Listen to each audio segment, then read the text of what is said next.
اپنی قسمت کی، اولاد کے سامنے اپنے بڑوں کی، اپنا ذاتی مکان ہوتے ہوئے اس کی تنگی کی، بھول کر بھی اپنے ماں باپ یا استاد کی،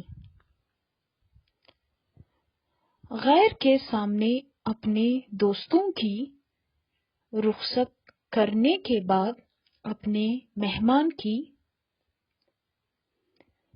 ایمان اور حیا دو ایسے پرندے ہیں، اگر ان میں سے ایک اڑ جائے تو دوسرا خود ہی اڑ جاتا ہے۔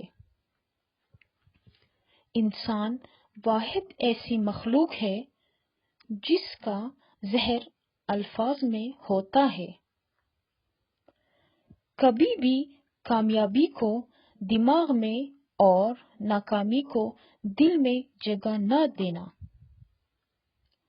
کیونکہ کامیابی دماغ میں تکبر اور ناکامی دل میں مایوسی پیدا کر دیتی ہے۔